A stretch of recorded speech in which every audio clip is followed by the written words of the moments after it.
मैं डॉक्टर अनीता भटनागर जैन। मैं भारतीय प्रशासनिक सेवा के 1985 बैच से हूँ और नवंबर 2019 में सेवानिवृत्त हुई और हाल में मैं नेशनल बुक ट्रस्ट भारत सरकार की सदस्य हूँ। तो आज का हमारा विषय शिक्षक कौन है। आप सभी शिक्षक हैं। शायद आपको अटपटा लगा हो कि ये विषय क्या है, शिक्षक कौन है। हाँ, आज मुझे जरूर अटपटा लग रहा है क्योंकि इस कोरोना महामारी में ये जो हम आपस में क्या एक तरफा बात कर रहे हैं, क्योंकि सिर्फ आप मुझे देख सकते हैं, मैं आप सबको देख नहीं सकती और ना ही आपके विचार सुन सकती हूँ। खैर, जो भी कर सकते हैं, हमारी सीख यही है कि जो भी समय है, जो भी बेहतर से बेहतर कर सकते हैं, करना चाहिए। आप सब बहुत परिश्रम करने के उपरांत, परीक्षाएं देने के उपरांत शिक्षक बने हैं और आपका प्रशिक्षण चल रहा है। कितना बड़ा विभाग है और कितने बच्चे हैं हमारे प्रदेश में। हमारा उत्तर प्रदेश कहते हैं कि अगर केवल इसको देश के स्वरूप में माने तो ये विश्व में 5वां सबसे बड़ा देश होगा। हमारे अपने प्रदेश में 1.68 लाख बेसिक शिक्षा के विद्यालय और 1.8 करोड़ छात्र छात्राएं हैं और शिक्षक 6.25 लाख, और आप भी अब उसमें जुड़ गए। तो कितना गुरुतर कार्य है आप सब पर। मैं आपसे ये पूछना चाहूंगी एक तरफा कि आपने अपने आप से ये प्रश्न पूछा कि शिक्षक कौन है जब आप शिक्षक बनना चाहते थे और जब आप शिक्षक बन गए। और आप में से कुछ लोग अब फील्ड में इंटर्नशिप के लिए भी जाने वाले हैं 2018 बैच के, क्योंकि ये प्रश्न बहुत महत्वपूर्ण है और इस प्रश्न का उत्तर जो आप अपने आप को देंगे उसी पर ये निर्भर करेगा कि आप कैसे पढ़ाएंगे और आप कैसे शिक्षक होंगे। हम सोच की बात करें, हम कहते हैं कि जो सोच है या एटीट्यूड्स है ये हम पर निर्भर करता है। आपने सिंगापुर देश के बारे में सुना होगा। मैं एक बार सिंगापुर गई एक विभाग से और मुझे वहां की एक बात ने बहुत बहुत प्रभावित किया। फिर उससे पहले आप सोच सकते हैं कि सिंगापुर की जनसंख्या कितनी है, केवल 56.4 लाख, और हमारे यहाँ 1.80 करोड़ तो केवल बच्चे ही हैं बेसिक शिक्षा में। तो सिंगापुर की जो भौगोलिक स्थिति है वो इस हिसाब से बहुत महत्वपूर्ण है क्योंकि सिंगापुर बहुत ही छोटा देश है, लेकिन भौगोलिक दृष्टिकोण से उसकी महत्ता इसलिए है क्योंकि जहां पर सिंगापुर का पोर्ट है तो विश्व के बहुत से पानी के जहाज वहां पर आते हैं, ठहरते हैं और वहां से जाते हैं। क्या आप कल्पना कर सकते हैं सिंगापुर पोर्ट में कितनी देर में एंट्री का परमिट मिल जाता है? केवल 20 मिनट। हाँ, केवल 20 मिनट। 20 मिनट में शायद हम शहर के एक छोर से दूसरे छोर भी ना पहुंच पाए, लेकिन इतनी फुर्ती से क्यों? मुझे बड़ी रुचिकर बात लगी क्योंकि सिंगापुर में बच्चों को ये सिखाया जाता है वी आर द बेस्ट, यानी हम सबसे अच्छे हैं। लेकिन सबसे अच्छे केवल कह देना पर्याप्त नहीं होता, और सबसे अच्छे का मतलब ये नहीं है कि हम गुरूर है, हमें अभिमान है। सबसे अच्छे होने का तात्पर्य यह है कि हम प्रयास करें कि हम सबसे अच्छे हों, जो भी हमारी सर्वश्रेष्ठ चेष्टा हो वो हम करें। एक और देश है जहां मैं भारत सरकार में जब मैं सूचना व प्रौद्योगिकी मंत्रालय में तैनात थी तो तब वहां गई थी, एस्टोनिया। आप में से जो भूगोल की जिनकी पृष्ठभूमि है उन्हें पता होगा और शायद औरों को भी पता होगा, और ना पता हो तो कृपया देखिएगा। इतना छोटा सा देश है ये यूरोप में, और जब हम संसाधन की बात करते हैं तो हम किस बात पर सोचते हैं कि क्या भौतिक संसाधन है उस देश के। लेकिन ये जो देश है इसके पास तो कुछ है ही नहीं, ये रशा से टूट कर बना था और बहुत ही छोटा सा है। बिल्कुल परियों जैसा देश लगता है, जैसी वहाँ की इमारतें। लेकिन इस देश ने क्या करा? ये देश पूरे विश्व में ई-गवर्नेंस का प्रशिक्षण देता है। सोचिए, उन्होंने भौतिक संसाधन न होने के बावजूद भी केवल अपने मानवीय संसाधन को, जो सबसे महत्वपूर्ण है, उसको विकसित किया और उसका उपयोग कर रहे हैं। आपके पास भौतिक संसाधन और आपका जो मानव संसाधन है वो अच्छा नहीं है, तो शायद उसका सदुपयोग नहीं हो पाए। लेकिन अगर आपके पास मानव संसाधन है और भौतिक संसाधन नहीं भी है, तो भी आप उसको विकसित कर सकते हैं, उसका उपयोग कर सकते हैं देश को आगे बढ़ाने में और पूरी दुनिया में अपना सिक्का जमाने के लिए। ये इस छोटे से देश ने हमें उदाहरण दिया। तो शिक्षक से पहले मेरे ख्याल से इस पर बात करें कि शिक्षा क्या है। लेकिन जो मैंने आपको दो अभी उदाहरण दिए, सिंगापुर के, एस्टोनिया के, क्योंकि इस पर हमारा प्रेजेंटेशन नहीं चल सकता, तो मैं आपको इसकी हार्ड कॉपी दिखाती हूँ। उत्कृष्टता इत्तेफाक नहीं है, यह आदत है। तो जो लोग उत्कृष्ट हैं या बहुत अच्छा कार्य करते हैं, वो इत्तेफाक से नहीं होते। कभी कभी लोग कहते हैं तुम बहुत लकी हो, कोई लकी नहीं होता। सब बहुत अधिक परिश्रम करते हैं, तब वो लकी कहलाने वाली श्रेणी में आते हैं। तो शिक्षा क्या है? मुझे शिक्षा की एक बहुत अलग सी परिभाषा मिली। मान लीजिए आपको निबंध पहले लिखना पड़ा या आप अभी बच्चों से निबंध लिखवाएं, तो शिक्षा क्या है? एक बड़ी अलग किस्म की परिभाषा है। क्या आपने सोचा कि हम लिखें कि शिक्षा एक अस्त्र है? अरे, अस्त्र और शस्त्र ये तो युद्ध में इनका उपयोग होता है, शिक्षा के क्षेत्र में तो हम नहीं सोचते। लेकिन नेल्सन मंडेला जी ने एजुकेशन के बारे में यही कहा, education is the most powerful weapon we can use to change the world. तो शिक्षा एक ऐसा शस्त्र है जिसके माध्यम से हम कैसे दुनिया को बदल सकते हैं और क्या क्या बदल सकते हैं। अज्ञानता, निर्धनता, अंधविश्वास, अनैतिकता आदि, इन सब का युद्ध शिक्षा से जीता जा सकता है। और इसकी सूची बहुत लंबी है कि क्या क्या शिक्षा से किया जा सकता है। और जब हम अनैतिकता की बात करते हैं, तो ये भी कभी कभी अजीब लगता है कि शिक्षा की बात करें और अनैतिकता की। लेकिन जो यथार्थ है, जो वास्तविकता है समाज में, उसी के साथ चलना पड़ेगा। जब मैं अपर मुख्य सचिव उच्च शिक्षा उत्तर प्रदेश शासन थी अभी 1.5 वर्ष पहले, तो नकल के संबंध में, कि उच्च शिक्षा विभाग में जब परीक्षाएं हो तो नकल के संबंध में क्या क्या व्यवस्था करनी है, इसका 44 बिंदुओं का आदेश मैंने जारी किया। और मुझे बहुत अफसोस हुआ कि हम क्या परीक्षा की तैयारी कर रहे हैं, या हम युद्ध की तैयारी कर रहे हैं, या हम कानून व व्यवस्था की तैयारी कर रहे हैं, कि हम ये तरीका ढूंढ रहे हैं कि किसी भी तरीके से नकल ना हो। और इसमें बहुत सारी व्यवस्थाएं सम्मिलित थी। न केवल कक्षा में, न केवल कि प्रॉक्सी कोई और परीक्षा ना दे, कहीं इन्विजिलेटर ना मिल जाए, बिल्डिंग में कैसा हो, इतने सारे सीसीटीवी लगाएं, फिर जो उत्तर पुस्तिकाएं हैं उनके कैसे क्रमांक हो, उनका डुप्लीकेशन संभव ना हो, उन उत्तर पुस्तिकाओं को कितनी देर में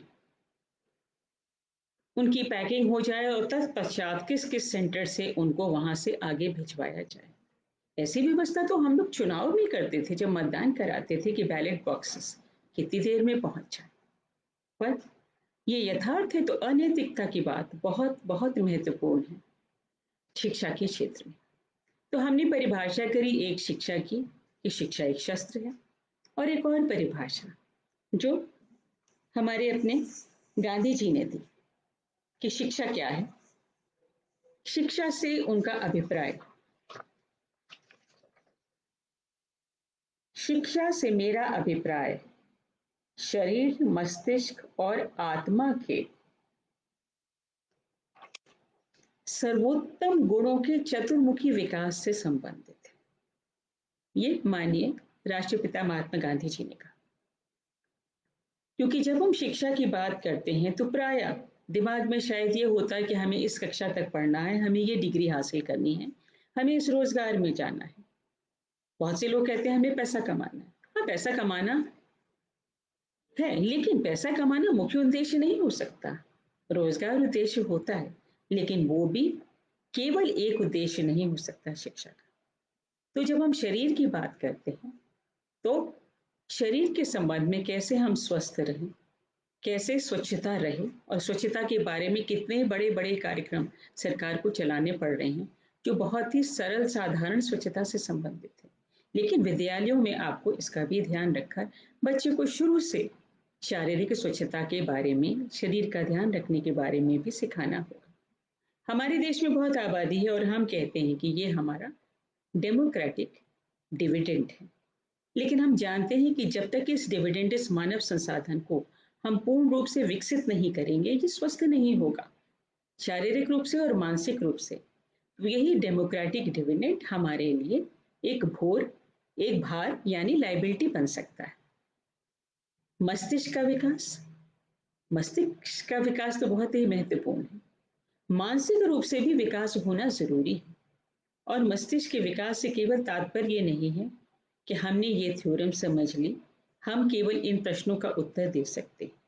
मस्तिष्क के विकास में जिज्ञासा एक बहुत ही महत्वपूर्ण अंग है। जब हम विवेचना करना सीखेंगे तो विवेचना के साथ ही मस्तिष्क का विकास होता है। क्या हमारा ऐसा विकास है, आत्मिक विकास है, कि हम तनावपूर्ण परिस्थितियों से निपट सकते हैं? अभी कुछ दिन पहले विश्व सुसाइड डे हुआ। सोचिए, विश्व सुसाइड डे, आत्महत्या दिवस भी मनाया जाने लगा है, क्योंकि ये एक इतनी भीषण समस्या हो गई है कि इस पर ध्यान केंद्रित करना पड़ रहा है। तो इसीलिए शिक्षा की जो परिभाषा गांधी जी ने ली उसमें ये सब आ गए, और साथ ही साथ सर्वोत्तम गुणों के चतुर्मुखी विकास। हाँ ठीक है, ये आइडियल टाइप स्थिति है कि ऐसा होना चाहिए सब दृष्टि से, लेकिन इस दिशा में हमें अग्रसर होना है। एक बात मुझे बहुत अच्छी लगी और बड़ी अलग सी लगी, जिसने मुझे झकझोरा।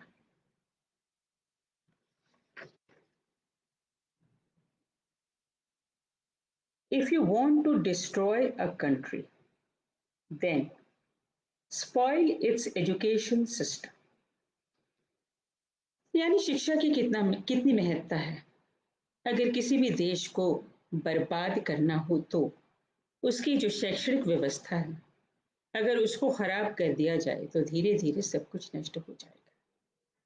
इन सभी परिभाषाओं से आप समझेंगे कि आपकी भूमिका कितनी अहम और कितनी महत्वपूर्ण है।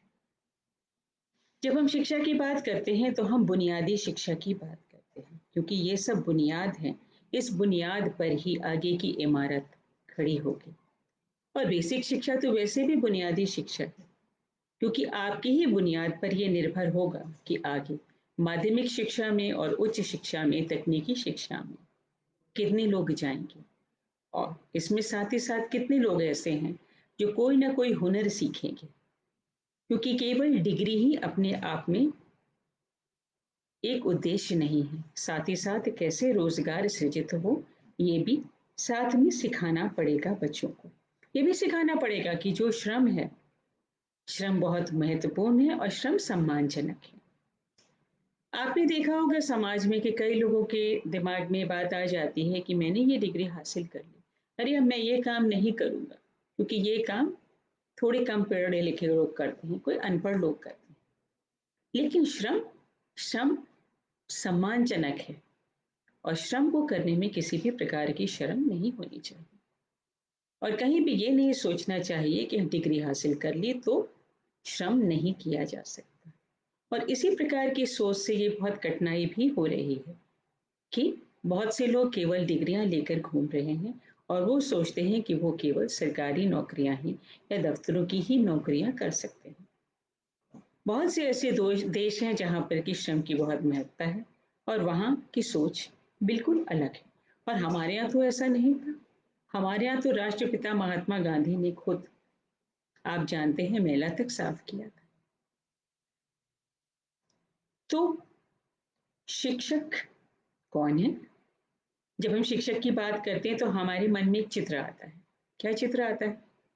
कि क्लासरूम है, एक ब्लैक बोर्ड है, एक ब्लैक बोर्ड के सामने चाहे महिला हो या पुरुष, शिक्षिका या शिक्षक खड़े होकर के पढ़ा रहे हैं, ब्लैक बोर्ड पर कुछ लिख रहे हैं और सामने बहुत सारे बच्चे बैठे हैं और वो बच्चे आपकी तरफ देख रहे हैं। कुछ बच्चे उत्साह से, कुछ बच्चे अनमने से, कुछ बच्चे हो सकता है थोड़ा सा सो रहे हो, ना भी देखना चाहते। तो शिक्षक का जो कार्य है वो बहुत ही जटिल है, क्योंकि केवल ब्लैक बोर्ड के सामने खड़े होकर पाठ पढ़ाना नहीं, इतने सारे बच्चों, उन सारे बच्चों की रुचि को ध्यान में रखते हुए उन बच्चों का ध्यान केंद्रित करके उनको इतनी देर ऐसे पढ़ाना है कि बच्चे ध्यान से सुने। तो विभिन्न बच्चे और विभिन्न कठिनाइयाँ। तो ऐसा नहीं है कि आपने एक कक्षा ले ली अंग्रेजी की या गणित की, क्योंकि उसमें जितने बच्चे होंगे सबका स्तर अलग अलग हो सकता है और उस अलग अलग स्तर को ध्यान रखकर ही आपको पढ़ाना होगा। तो उन बच्चों में से हर एक बच्चा महत्वपूर्ण है। जैसे जब मैं दफ्तर के परिप्रेक्ष्य में बात करती तो मैं सबसे यही कहती कि हर एक फाइल महत्वपूर्ण है, क्योंकि हर एक फाइल के पीछे किसी न किसी का चेहरा है, किसी न किसी की समस्या है जिसका निदान करने की कोशिश करनी है, जाहिर बात है नियमों से। लेकिन दफ्तर का कार्य फिर भी सरल है क्योंकि वहां फाइल है, लेकिन आपका कार्य कठिन और जटिल है, क्योंकि आपके सामने एक एक बच्चा है और उस एक बच्चे के सपने हैं और एक वो बच्चा आगे कैसे मनुष्य के रूप में विकसित होगा, उस दिशा में भी आप उसकी मदद कर रहे हैं। तो प्रत्येक व्यक्ति महत्वपूर्ण है अपने आप में। आप भी अत्यंत ही महत्वपूर्ण हैं और आपको ये सोचना चाहिए, क्योंकि जब आप ये सोचेंगे, हम में से कोई भी व्यक्ति जब ये सोचता है कि मैं बहुत महत्वपूर्ण हूँ बिना अहंकार के, तो वो बहुत कुछ कर सकता है। बहुत से लोग ये सोचते हैं कि नहीं, हम कुछ नहीं करें तो भी कुछ फर्क नहीं पड़ता, लेकिन फर्क पड़ता है। हम कुछ करें या ना करें, हमारे उस करने या ना करने से भी बहुत फर्क पड़ता है। तो शिक्षक क्या है या आपका कार्य कैसा है, इसके लिए मुझे गांधी जी की एक और, जो गांधी जी ने कहा वो बहुत प्यारा लगा। In a gentle way you can shake the world. कितनी प्यारी बात है। बहुत हल्के से, धीमे से आप दुनिया को हिला सकते हैं।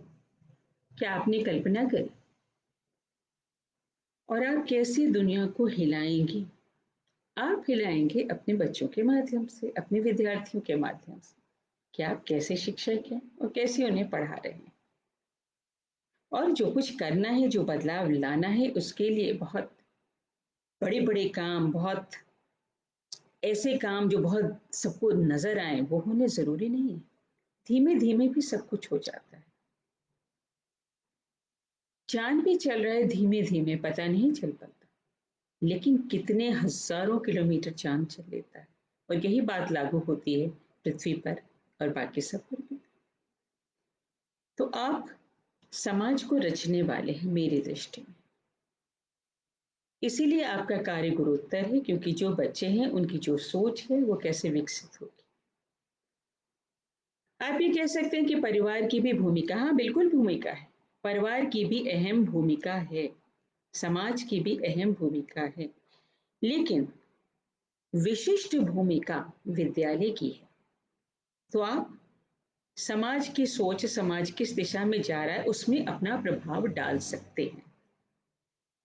और न केवल समाज बल्कि प्रदेश, देश और साथ ही साथ ये जो हमारी अपनी प्यारी सी पृथ्वी है, हमारा अपना घर है, इस एक घर पर, इस एक पृथ्वी पर ही तो जीवन है। तो इस अनमोल पृथ्वी को हम किस दिशा में अग्रसर कर रहे हैं, ये भी योगदान आपके माध्यम से ही संभव है। तो भविष्य को तय करने में आपकी अहम भूमिका, पुनीत भूमिका और गुणोत्तर कार्य है। एक बात मैं जरूर कहना चाहूंगी आपसे कि कभी-कभी ये होता है, सामान्य रूप से, साक्षरता और शिक्षा, इसके बारे में बात करते हैं और लोग कभी-कभी सोचते हैं कि साक्षर होगा। लेकिन साक्षरता और शिक्षा में बहुत भिन्नता है। साक्षरता केवल एक साधन मात्र है जिसके माध्यम से आप शिक्षा ग्रहण करा सकते हैं और इस साधन का उपयोग कैसे हो और कहाँ तक हो। तो शिक्षक का कार्य कैसा हो, मैंने अभी आपको बोला तो, लेकिन मैं आपको इसकी जो हार्ड कॉपी मैंने निकाली है वो दिखाना चाहूंगी।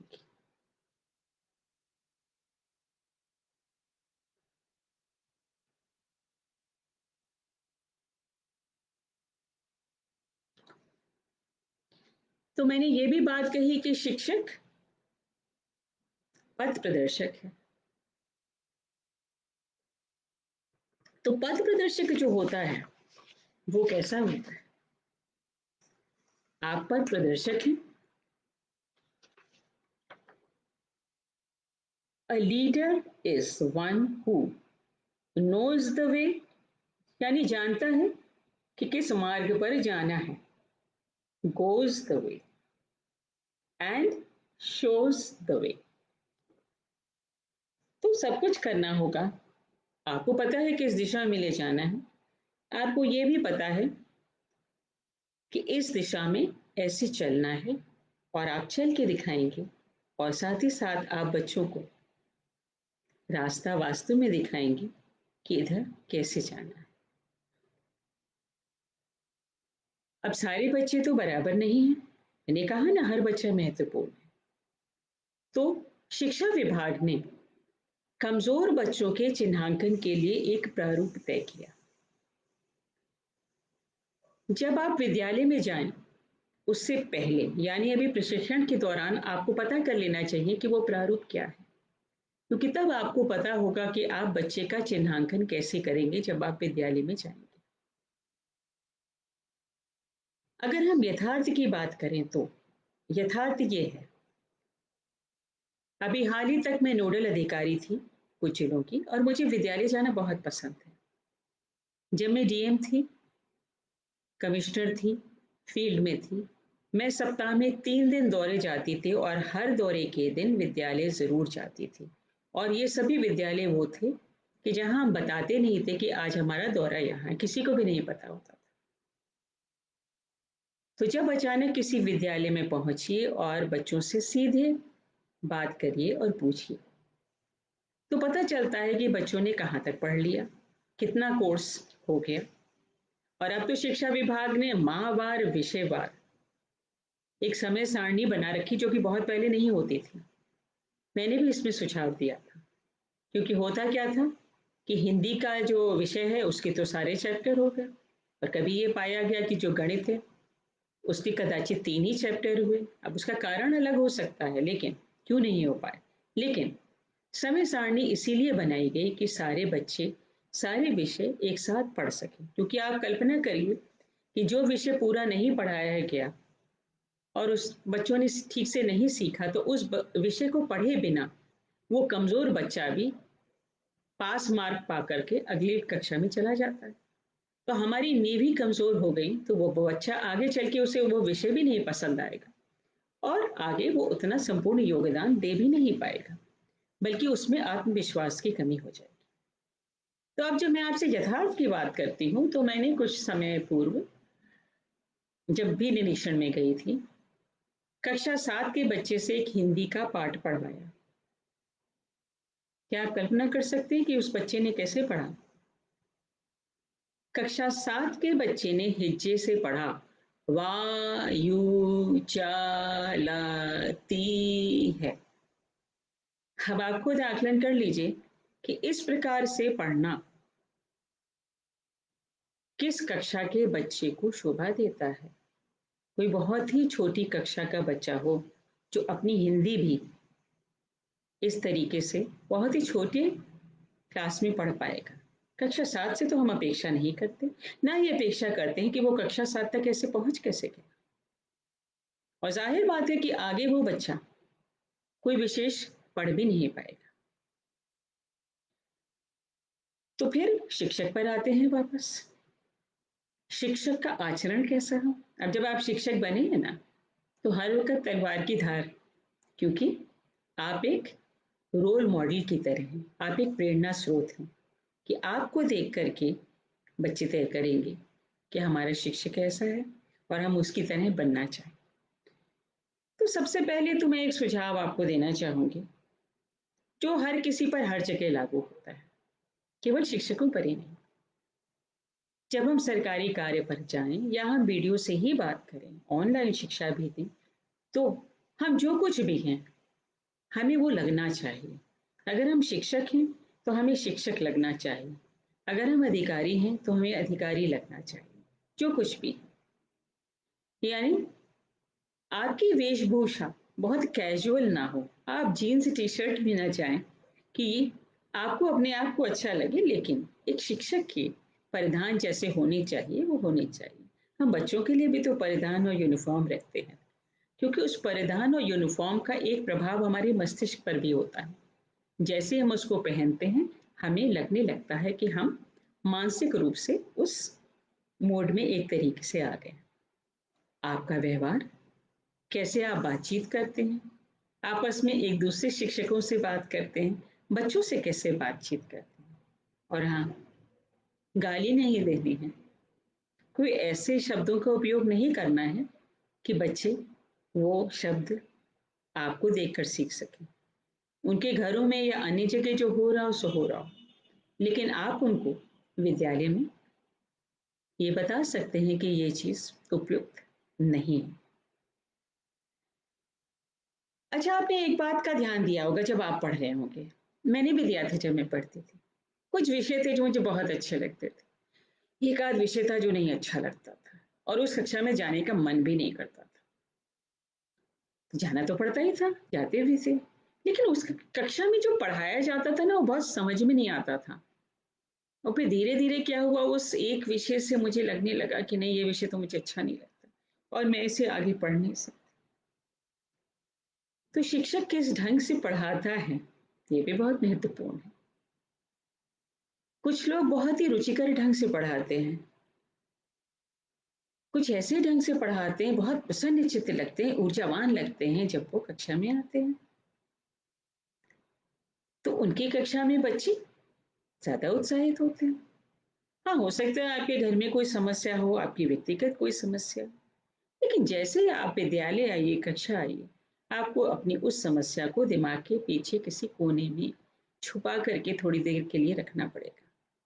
क्योंकि नहीं तो उस दिन जो कक्षा है और जो भी बच्चे पढ़ेंगे, वो बहुत ज़्यादा, अगर आपने उत्साह से नहीं पढ़ाया, तो फिर उसका फ़ायदा नहीं। एक बड़ी मुझे बात लगी और आपको भी लगती होगी, कभी-कभी ये बात समाचार पत्रों में भी आती है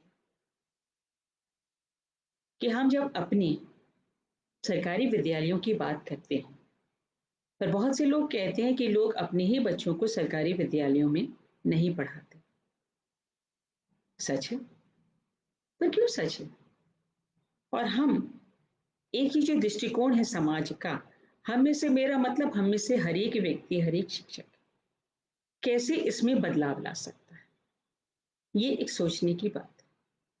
क्योंकि जहाँ हम खुद अपना बच्चा नहीं पढ़ाना चाहेंगे और वहाँ दूसरों के बच्चे पढ़ रहे हैं और शायद उनके पास ये विकल्प नहीं है, तो हमारी शिक्षा भी ऐसी होनी चाहिए कि सर्वश्रेष्ठ शिक्षा हो, बहुत अच्छे ढंग से पढ़ाई जाए। और बहुत से ऐसे विद्यालय हैं जहाँ के बच्चे बहुत अच्छा करते हैं।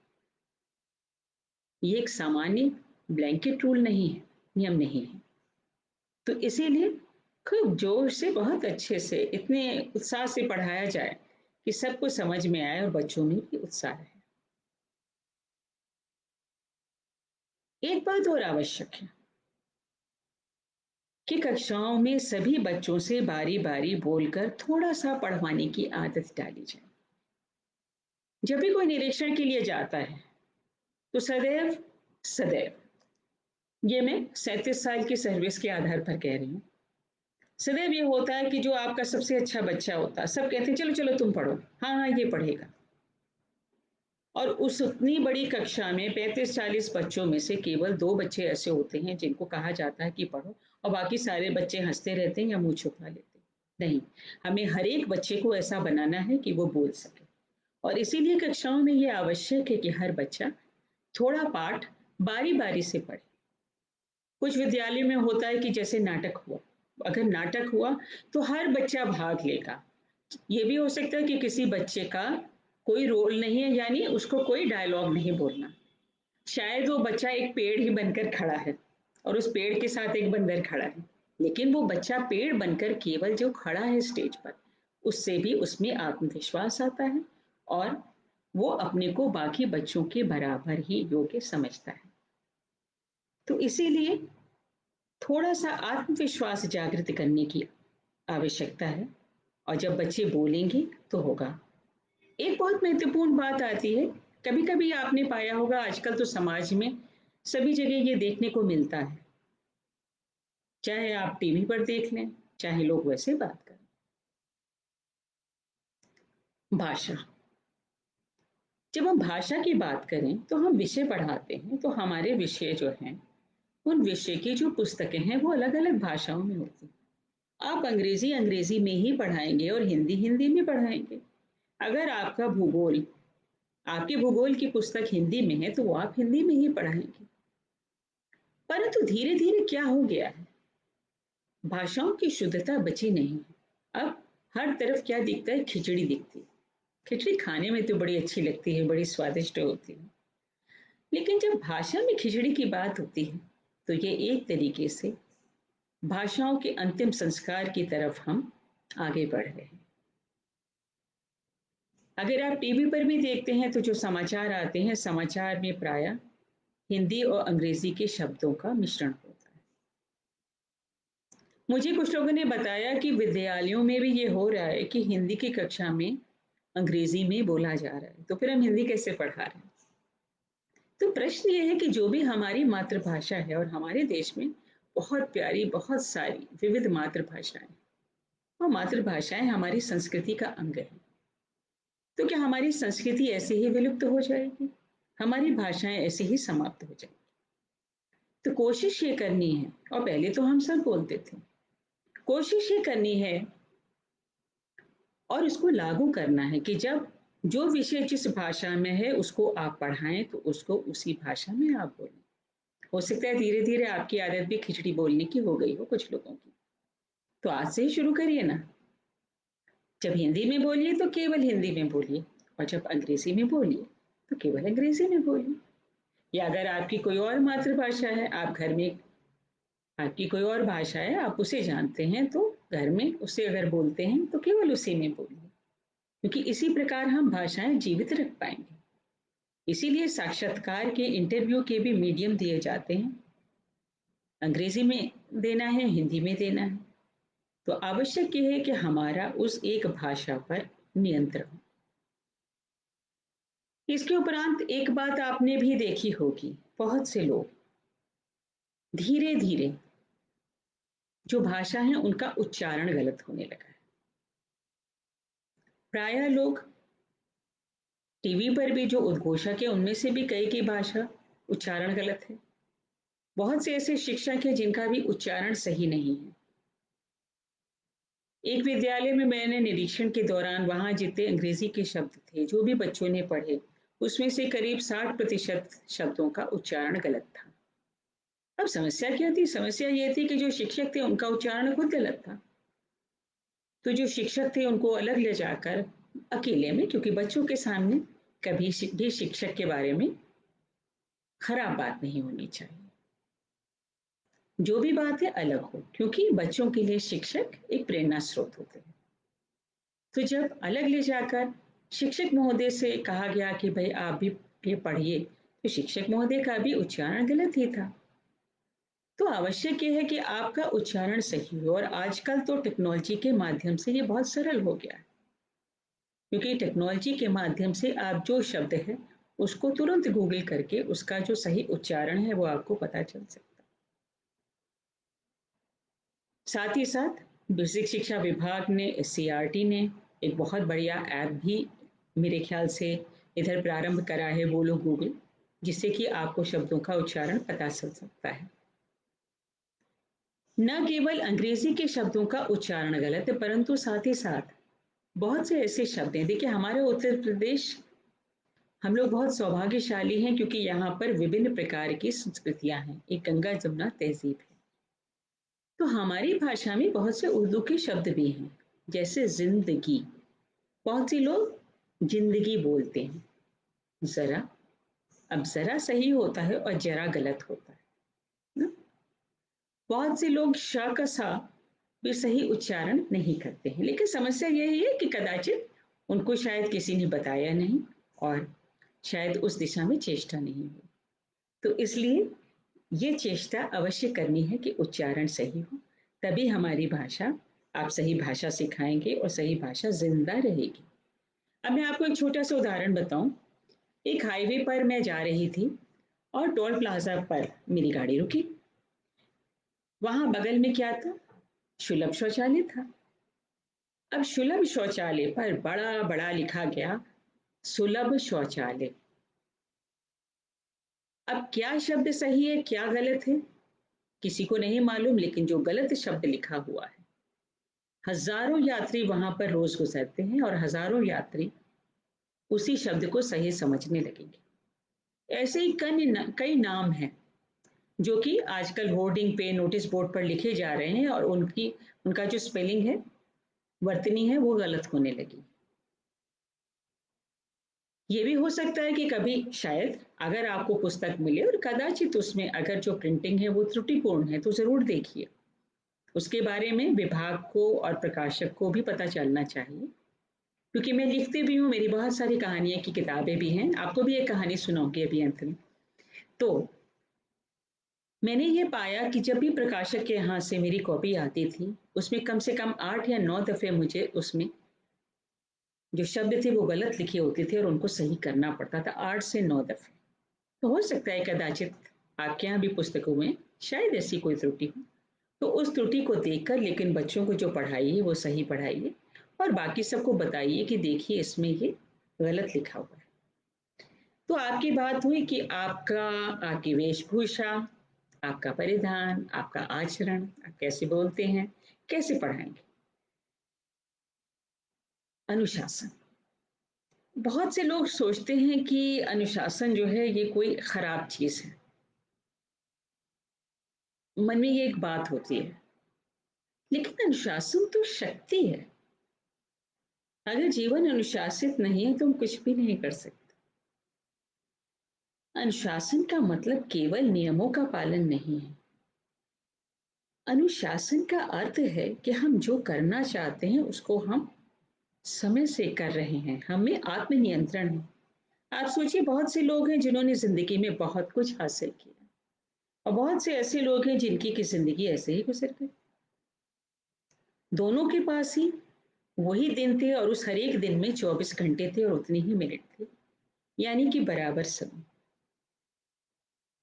तो जब अनुशासित होकर कार्य करते हैं तो बहुत कुछ कार्य संभव हो सकता है। मुझे कभी कभी बड़ा कष्ट होता है कि अब ये समय आ गया है कि शिक्षकों की जो अटेंडेंस है उसकी फोटो खींच करके कि शिक्षक पहुंच गया है विद्यालय में, इस प्रकार की व्यवस्थाएं विभाग कर रहा है। ये तो बड़े अफसोस की बात है, क्योंकि जो नौकरी हमने की है अपनी स्वेच्छा से की है और हम में से कोई भी नहीं चाहेगा कि ये नौकरी हमारे पास ना रहे। तो ऐसी नौबत क्यों आए कि हमें इस प्रकार से अपनी अटेंडेंस लगानी पड़े। क्योंकि जब भी हम इस तरीके से हर चीज की, जैसे कहते हैं ना, पुलिसिंग करेंगे और हर चीज को चेक करेंगे, तो ऐसे फिर गुणवत्ता का विकास या गुणवत्ता पूर्वक कार्य कैसे संभव हो पाएगा। तो एक समय की जो पाबंदी है, जो कक्षा है वो समय से शुरू होती है, जो देर से आते हैं क्या उनको टोका जाता है, क्योंकि हमारे समाज में एक धीरे धीरे एक रोग फैलता जा रहा है, चलता है, और फिर हम लोग उस पर हंस देते हैं।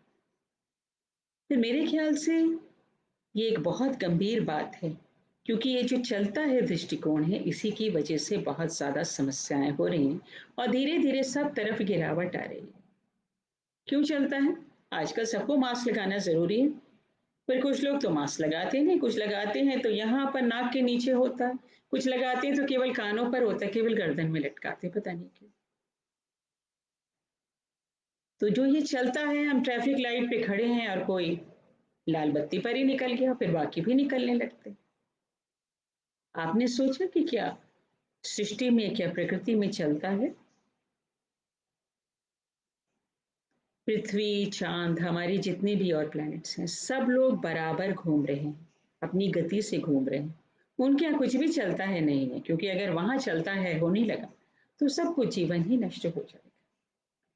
तो ये जो एक सोच है, इस पर हमें अंकुश लगाना है, अपने आप में भी और बच्चों को भी सिखाने में भी। तो समय की पाबंदी, जहाँ भी हमें पहुँचना है, आप में से कई लोग हो सकते हैं कि आपकी जहाँ तैनाती हुई हो वो जगह, या आगे होगी तैनाती, अभी तो आप प्रशिक्षु हैं, कि आपकी जहाँ तैनाती हुई वो जगह आपके घर से काफ़ी दूर है। आपको वहाँ पहुँचने में बहुत समय लगता है। तो आपको अपनी यात्रा के लिए उतना समय तय करना पड़ेगा कि थोड़ा-सा समय और लेकर के कि आप वहाँ पर समय से पहुँचे। आप ये कारण नहीं दे सकते कि मैं 30 किलोमीटर दूर से आ रहा हूँ या आ रही हूँ। या मेरे घर में ये हो गया, या ट्रैफ़िक बहुत है, अरे भई ट्रैफ़िक तो रोज़ होता है। तो इसलिए समय से पहुँचना और समय से कार्य प्रारंभ होना, और विद्यार्थीगण में जो इसका अनुपालन नहीं कर रहे हैं, उन्हें धीमे से, प्यार से, शुरुआत से ही इस बात को टोकना। जब बच्चों को पता होता है कि ये शिक्षक समय से क्लास प्रारंभ करते हैं, तो बच्चे अपने आप फिर कोशिश करते हैं कि उसमें समय से ही आ जाएँ और बैठें। एक चीज़ विद्यालयों में और मिलती है, मैं इसे ये नहीं कहूँगी कि हर विद्यालय में मिलती है, पर कुछ विद्यालयों में इस प्रकार की चीज़ पाई गई कि जब एक शिक्षक का ये पाया गया कि उनका विषय जो है उन्होंने बहुत कम पढ़ाया था, तो उन शिक्षक ने मुझे ये बताया कि मैडम, ये और काम हैं अन्य विभाग के, क्योंकि शिक्षक के रूप में आपको सरकार के बहुत सारे और कार्य हैं जो सभी लोग, अन्य विभाग के लोग भी करते हैं और शिक्षक भी करते हैं। लेकिन होता क्या था कि उस विद्यालय में वो एक, मैं इसमें पुरुष और महिला की बात नहीं कहूंगी, लेकिन महिलाओं से भी कुछ कहूंगी क्योंकि मैं महिला। तो वो जो एक पुरुष शिक्षक थे, तो सारे उन कार्यों के लिए प्रायः उन्हें ही भेज दिया जाता था, और बाकी महिलाएं कहती थी कि नहीं, मतलब धीरे धीरे ये सोच हो गई है उस विद्यालय में कि भाई ये पुरुष हैं, यही जाएंगे।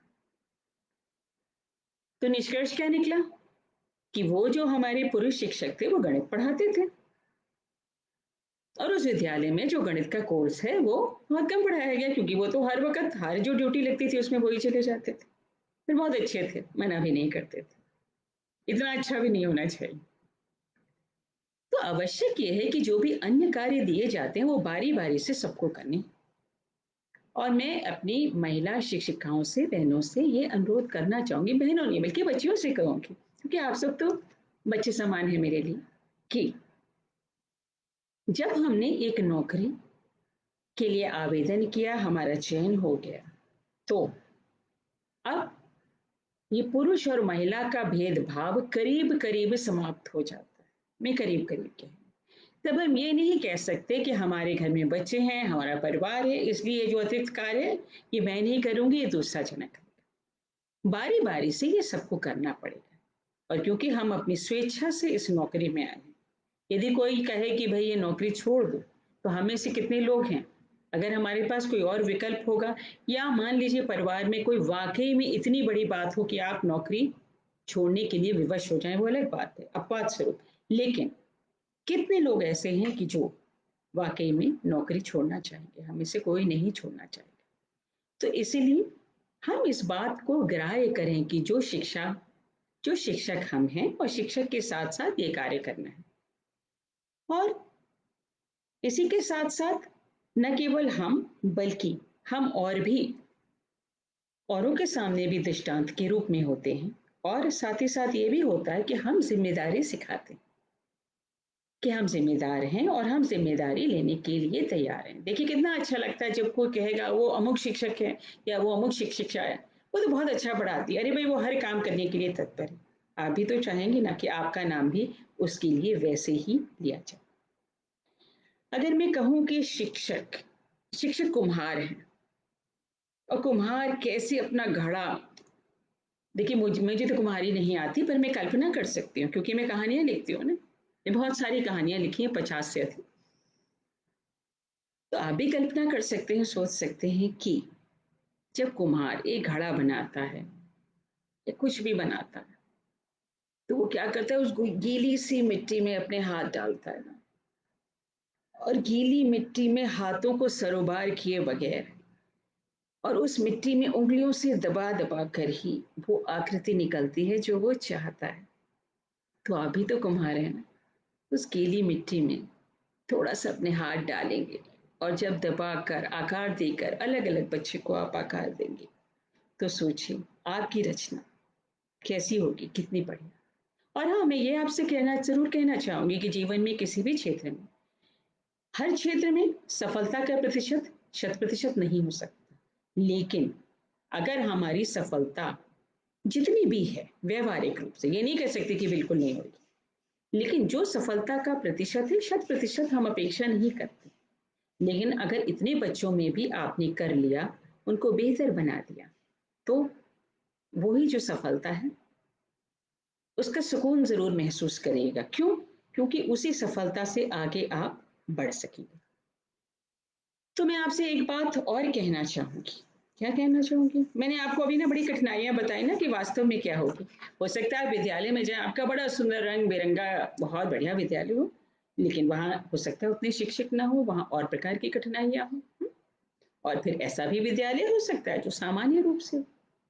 तो ये मैंने एक सेइंग निकाली थी, लेकिन ये बहुत छोटी है, आपको इसमें नजर नहीं आएगी, तो मैं आपको पढ़ देती हूँ। Obstacles are things a person sees when he takes his eyes off the goal. यानी जो कठिनाइयां हैं वो हमें केवल तभी नजर आती हैं जबकि हम लक्ष्य से अपनी आंख हटा लेते हैं। अब मैं आपको एक अंतिम बात कहना चाहूंगी, क्योंकि उसके बाद अंत में जब मैं आपसे नमस्कार कर लूंगी उसके बाद आपको एक कहानी सुनवाई जाएगी, देखी जाए, आप देखेंगे बल्कि। तो अच्छा नहीं, मैं बताने जा रही थी लेकिन बताऊंगी नहीं कि उसमें क्या है। तो मैं अच्छे शिक्षक के लिए आपके लिए क्या जरूरी है, अभी तक तो मैंने ये कहा कि आपको विद्यालय में क्या करना है, पर अब मैं आपको कुछ व्यक्तिगत सुझाव देना चाहूंगी। हम जिस भी क्षेत्र में हो, हम वहां अच्छे कैसे हो सकते हैं।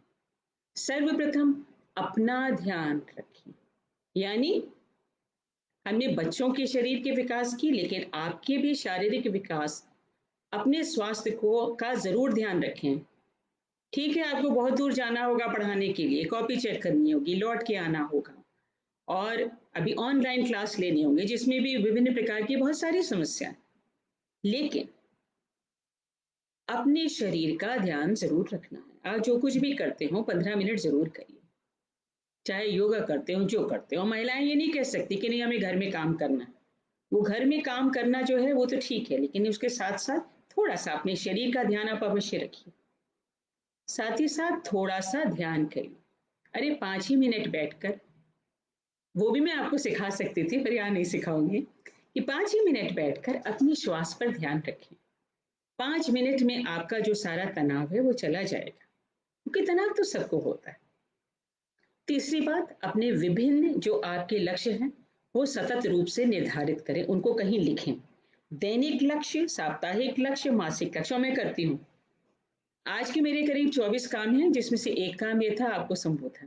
तो रोज कुछ ना कुछ काम होते हैं जो करने होते हैं, और अगर लिख लेते हैं तो याद रहते हैं और कर पाते हैं, अनुशासित रहते हैं और समय का सदुपयोग रहता है। तीसरी बात, अपनी प्रगति को नापें। Anything that gets measured gets done. आप ये पाएंगे, अरे भाई हम बच्चों को परीक्षा क्यों दिलवाते हैं, उनके नंबर क्यों देखते हैं? क्योंकि जो कुछ हम नापते हैं वही काम हो पाता है, जो नहीं नापते वो नहीं हो पाता। चौथी बात, अपनी कृतज्ञता की सूची बनाइए। आपको भगवान ने बहुत कुछ दिया है, आप किस किस चीज के लिए कृतज्ञ हैं वो सूची तो आज बना लीजिएगा प्लीज, ये मेरा आपसे अनुरोध है।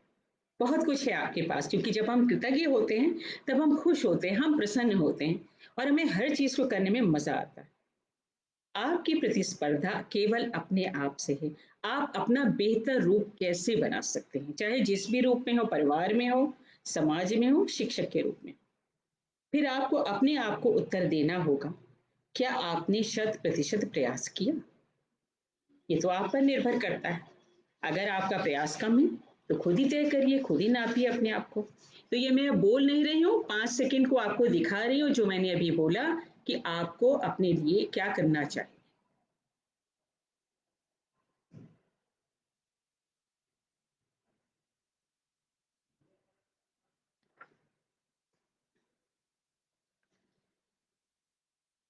तो मैं एक छोटी सी कहानी आपको खुद सुना रही हूँ बहुत जल्दी से, क्योंकि समय बहुत कम है और फिर आपको यूट्यूब वाली मेरी कहानी देखनी है। एक बार एक सड़क पर कुछ लोग जा रहे थे, वहां पर देखा कि सड़क बनाई जा रही है और साइड में बैठे लोग गिट्टी तोड़ रहे। तो एक व्यक्ति ने उससे पहले वाले व्यक्ति से पूछा, भैया क्या कर रहे हो? अरे देखते नहीं हो गिट्टी तोड़ रहे हो, नजर नहीं आता तुम्हें? यही बात दूसरे व्यक्ति से पूछी। उसने कहा, अरे भाई, रोजी रोटी कमा रहा हूं जिससे घर में 2 वक्त की रोटी तो मिल जाए मेरे परिवार। थोड़ा आगे बढ़ा तो तीसरे व्यक्ति से पूछा, वो भी गिट्टी तोड़ रहा था, क्या कर रहे हो? उसने कहा, मैं एक बहुत बहुत सुंदर मार्ग बना रहा हूँ जिसमें बहुत सारी गाड़ियां चलेंगी, बहुत से लोग यहाँ से जा सकेंगे ऐसे लोगों से मिलने जिन्हें वो प्यार करते। तो आपने सोचा, देखा कि तीनों की सोच में कितना अंतर है। तो आप कौन से शिक्षक हैं इन तीनों में से, ये तो आप ही को तय करना है। तो मैं एक स्लोगन आपको अंत में बोलना चाहती हूँ। मैंने, जब मैं डीएम कानपुर नगर थी, तो मैंने 1 लाख बच्चों की बाल पर्यावरण वाहिनी बनाई थी और उनको मैंने एक स्लोगन दिया था जो हम सब पर लागू होता है, मुझ पे, आप पे, हर एक व्यक्ति पे। एक सृष्टि, एक जीवन। हम सबके पास एक सृष्टि है और एक ही जीवन है। देखिए, अगर आप पुनर्जन्म में यकीन करते हैं तो भी पता नहीं रहता ना हम कहाँ से आए और आगे कहाँ जाएंगे। तो एक सृष्टि, एक जीवन, मुझे भी कुछ करना है। यहाँ हम नहीं, जोर मुझे पर है, क्योंकि हम, जब मुझे कहते हैं तो मैं कुछ ना कुछ करना चाहता हूँ। तो एक सृष्टि, एक जीवन, मुझे भी कुछ करना है। मैं आप सबको बहुत बहुत बधाई देना चाहूंगी, बहुत बहुत शुभकामनाएं देना चाहूंगी, शुभाशीष देना चाहूंगी। बहुत अच्छे से काम करिए, सफल होइए और अपने प्रदेश को प्रेरक प्रदेश बनाइए। और अब आप मेरी एक कहानी देखिए, रानी की गुड़िया। बहुत बहुत आशीर्वाद आप सब।